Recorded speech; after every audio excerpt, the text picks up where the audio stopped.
Joining me now from the Baltimore Ravens, the former Iowa State standout corner, TJ Tampa. And TJ, you were a draft prospect that seemed like a consensus, certainly top 100 pick.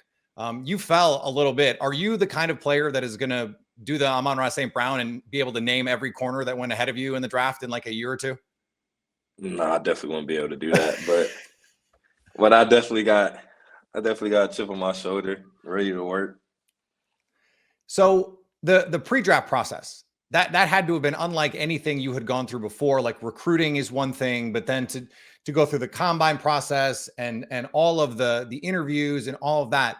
What do you think you're going to remember about all of that? What stands out to you now in your mind, having gone through that? And it's still a relatively recent thing for you. I'm gonna try my hardest to forget about all of that, but the combine was probably one of the things where it was like this is a terrible week. Like I didn't even participate in the combine. I felt bad for everybody that was participating in the combine. It's just a wait. Why are you trying to forget about it? What was so difficult for you? I mean, like I would just say, just like training, like every single day and doing some off the field stuff, like just for one day. It's it's a little stress involved with it. You try not to get too high, try not to get too low. It's one of those deals, but it was definitely a fun process, just going through everything, just for knowing that you only got to go through it once, and it's a little relief once you hear your name called and everything. It's definitely a little release. Yeah, what was that moment like when you finally get to know, okay, I have a landing spot. It's a terrific organization. It is a place where you have a defensive pedigree. You have some other guys who you can come in and learn from. Like that moment, walk us through that moment and your feelings there. Yeah, when I first got the call, I was just like nothing else really mattered. Only thing that mattered were the people that was talking on the phone and that they believed in me to pick me, and just being excited for that. And then I would say a couple of days after that, that's when you start really realizing who's on the team, like where you're about to be at, what they stand for. And that's like another realization where you're like, okay, I went to a great organization. I have a former teammate that plays for the team that can help me out. There's a lot of good vets on the team. And yeah, there's a lot of different types of players on the team that you can get a lot of different advice from. And so then you get the chance to be on the field. What is the biggest adjustment you needed to make? The biggest thing that stood out to you is like, oh, this is different than maybe I thought it was going to be. Yeah, of course, there are small things just within defensive coverages that we did and that I did in college that they don't necessarily do in the NFL, or they do it a different way. And just being able to get reps at how your organization, how your coaches want things done, and just getting reps at that to change the habits that you already have, which is hard to do, just going back to old habits here and there, but it's definitely good to get a lot of reps and throughout practice and just get familiarized with everything. One thing, I was actually talking to another Cyclone a couple of years ago, Alan Lazard, who was saying that when he was first in the NFL, the hardest thing was you have to adjust to life in the NFL. In addition to, I got to deal with my phone bill, I got to deal with apartments, I got to deal with all the things that like anyone else who isn't a professional football player but graduates college, and now it's life on my own. I got to figure all this stuff out. He said that was the hardest part. How did you navigate all of that? Yeah, that's definitely the hardest part, but I have a great support staff that's helping me out with everything. First of all, my parents and my sister, they've been great for me. My dad is actually being my business manager, and he's helping me a lot with everything. Just making sure I got everything handled, sending reminders and all of those. So I got a great support staff behind me that's been helping me out with everything. But it still is challenging just to know you got to keep checking those things that you've never actually had to worry about ever, and just like suddenly you have to worry about them. So it's definitely an adjustment, but yeah, it's good. You get that first heating bill, that first AC bill in the summer, and you're just sort of like, wait, what is happening? What's the price of heat is what? And part of that too is you come from sort of the first generation now of players who came from a collegiate world with name, image, and likeness. Did that did that prepare you a little bit better because, you and your teammates, you actually are getting money. That means you have to deal with money. You have to learn how to handle it. You have to have, as you said, a support staff of people, in this case, your family, who are like, hey, this is how this is going to work. We got to manage it this way, because if we don't, like, this is your future. It definitely helps just going through that whole process and knowing how to get money from different places and putting them where you need to put it throughout college. That definitely helped with coming in the NFL. But not everybody has the right people around them to guide them the right way. So I'm just happy that I have that and I use it to my full capability. There is also now with this, we're seeing it in college, we're seeing it in the NFL. Zebra Sports, the player tracking, being able to track recovery, being able to track speeds, those kinds of things. How, as a player, are you engaged in that kind of stuff? Are you hearing it from coaches? Is it something you're using in your training? Like, talk a little bit about, because this is a new world for a lot of us that we're still we're learning about. It's definitely a lot of behind the scenes work, and you really, like, dealing with football and NFL, you really use it every day. We use it every day, like within practice, and just tracking speed, acceleration, speed throughout cuts, and all of that. And they show it up on the leaderboards in the weight room, and you can kind of see how you are measured up against all the other guys. And it's really special just being able to see your name up there every day and just looking back and be like, okay, like, the stuff we're doing is working. And if you're not, and if you're depleting, then you would kind of see that and kind of change your recovery or change the way you warm up and get better results. It may be too early for this question, so let's talk in a year. But the Ravens, in addition to some of the player tracking stuff that Zebra is doing and all that stuff, is just I think it's so cool. The Ravens are an analytically driven organization, and they care about a lot of the advanced numbers. Are you already? I mean, I know it's early, but are you already in, whether it's meeting rooms or in conversations with coaches, are you already looking at stuff that maybe you weren't as focused on at Iowa State, in terms of like tendencies, or, hey, this is what the data says in terms of game theory and stuff like that?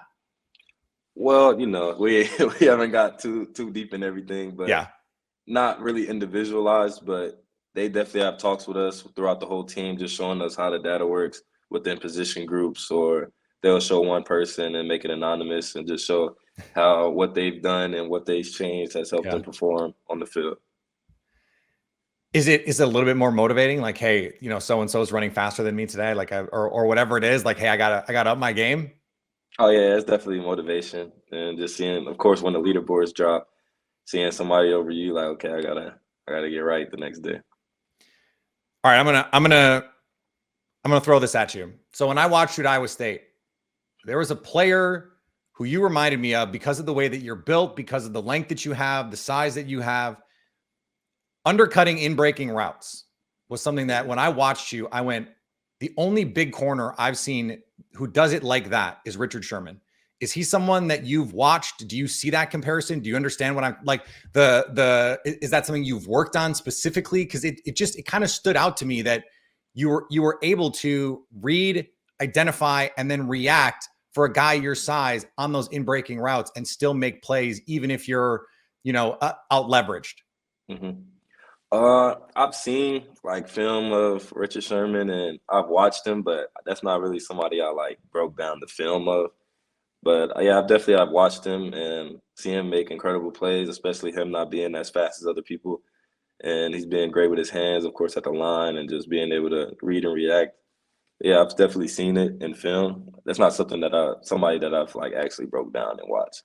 But it's who are some of the guys that you've broken down and watched? Oh, when I first started playing corner back in 2020, I watched a lot of Jalen Ramsey. He was a big physical corner, and me never being played corner, I'm just trying to see somebody that's big that plays how I would want to play, and it was him, and he was a great baseline for me to be able to be a little bit more physical throughout the years and me playing and taking some stuff from him and putting it in my game. So you immediately embraced when you made the position change. Let people know what the history of the position change, but you immediately you immediately embraced, hey, I want to be big physical. I want to be big bad Jalen Ramsey. Like that was you right away. All That's right. not every corner. Not every corner does that. Nah. Especially coming from offense, I wouldn't say like I had it in my head. It didn't really like register like my first year. Like I wasn't like super physical my first year Okay. or second year, but it definitely grew, and I got to that point, and then when I got there, I took off with it. Like there has to be a certain amount of fun too, because again, you are like, I don't know what you are truly, but like we get all the different measurements, 6'1", 6'2", however big you are big for a corner. Like being that size, there, you always hear the knock, like he doesn't play to that size. When I watch you, I feel like you do. Was that something you're cognizant of? Like, hey, I have these advantages, like coaches talking to you about, hey, you have these advantages. I want you to play to them. Mm-hmm. And it's easier to do that when you have a lot of repetition at a position and you have a lot of good technique to help you use those things. Like you can go out there and just use them, but they can put you at a disability too if you're using it the wrong way. And just being able to get some more experience and learning how to use my length and all of that, it helped throughout the years. And I would say just my junior year being a kind of a breakout year for me, that's kind of when it all came together. What have you gained? What are you learning from the veterans in your room to have someone like Marlon Humphrey who's been through this? Like what has that experience been like for you? Right now, it's more of learning how like they want things to be done. If that's the coach, if that's just like a certain play call, they want this certain technique and they want you to be playing this leverage, and just learning that from the vets and being able like when to squeeze something, when not to, when to play a little looser. Just getting those quick tips just throughout practice and being able to fix that and get more reps at it, of course.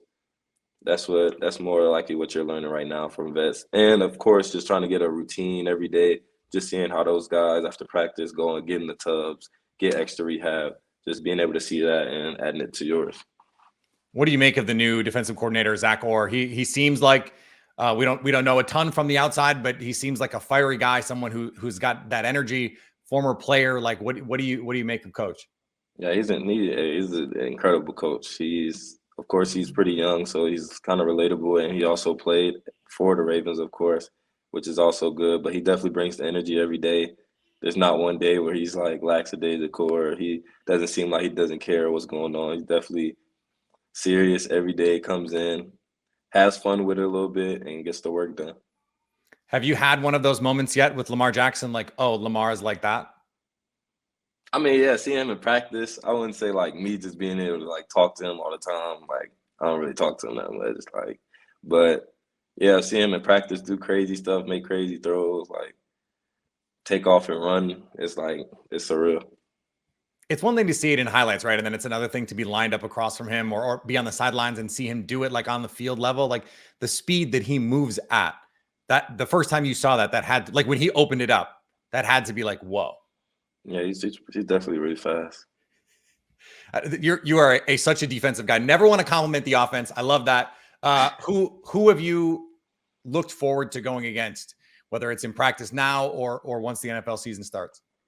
Oh yeah, just practice now. Really, just going against everybody. You know, once they're on your team, it's kind of like we're all the same. So it's like just going up against really just the ones I would say, or those that solidified their starting role. Just going up against them guys as much as I can to get better and seeing how they run routes, how they get out of cuts, and all of that.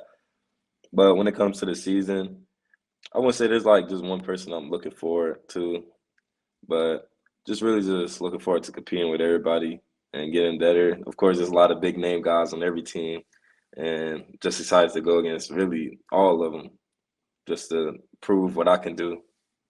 Yeah, there's plenty just in the AFC that you're Yeah, gonna have to in deal the with. AFC So, for sure. and your division, you got the guys in Cincinnati, you got George Pickens Yeah. in Pittsburgh.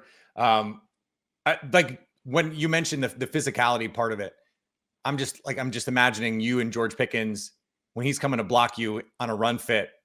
Like, have you thought about, okay, like this, he's going to be coming with that same sort of intensity and you're going to have to match it. You know, I don't ever think about a receiver blocking. It's just it's not really something you ever think about. It's just like you see run, you go get the ball. Like person in front of you, you just move them out the way, I guess. What are you the kind of person that makes tangible goals? Like, what are your goals for your rookie season? Yeah, I wouldn't say I have like my extreme goals right now for the whole season. Kind of break it down within like training camp or just within practices, but I will have those goals. Of course, everybody wants to be an all pro, but really just want to solidify myself in the league and on this team and find my role and do the best I can at it. All right, it's a little bit of a quieter time right now in the NFL schedule, but that doesn't mean that you don't have work to do. Of course, always working to get better. But when you aren't, in the playbook or in the gym, what are you doing? Well, right now in Baltimore, I'm not really doing much of anything. I don't really have I don't have a car or anything here, so I'm just chilling in the hotel. A lot of But Uber Eats. yeah, a lot of DoorDash, all that. But What's yeah, the go-to spot? What's the go-to order? Can you give it away? um I've tried literally probably like every like small spot, Every place but that will send you food. pretty much the my favorite so far. Have you done any crab? Have we done like whether it's the crab boils, any of this like what any of the local stuff? I haven't really. I had one seafood. I forgot who or where it was from. I had one of those. Like when I first like got here, that's kind of when I was trying everything. Yeah, it's incredible. The seafood is definitely really good, but you can't have that like all the time. So I try Are to you pick and choose. do you know if you guys are going to do the rookie dinner where the guys go and they Mm, just order the most outrageous things and they make you guys pay? they haven't said anything about it, but I mean, they do it from now to the end of the season, so you never really know when that's gonna come up. The Yeah, good thing is I'm not the only one in my position, so. right. Well, and if it's everybody, and then you get all the rookies, like you get the guys that got the first round money. It's a little different. Like hopefully for your sake, the expectations are different. Um, the last thing I want to ask you about is when you are breaking down an opponent, a receiver, what are the things that you're trying to pick up? Like understanding, okay, route concepts, those things, but a lot of teams are running some similar route concepts. When you're breaking down a receiver, like tendencies, what are you trying to find? What are you looking for when you're like, okay, how can I create an advantage here? You should really look at a lot, just basically how he moves when he's running full speed, when he's like doing a vertical route rather than when he's about to sit it down and run the intermediate route. Just look at the body language, how his body's positioned while he's running. Like some people, like when they're running full speed, they got their head down, or sometimes they just keep everything straight up. So it's a lot of different things. But we play a lot of press here, so just definitely looking at releases. When they drop their back foot, where are they going? They bring their back foot up, where are they going? And just a lot of different, really anything you could pick up on. Signals, body movement, any little movement that they do, pick up on a lot of things. TJ, I appreciate the time and good luck. Good luck in Baltimore this season. Thank you. If you get to talk to any of the my former teammates from the Packers, let them know I said what's up. I will.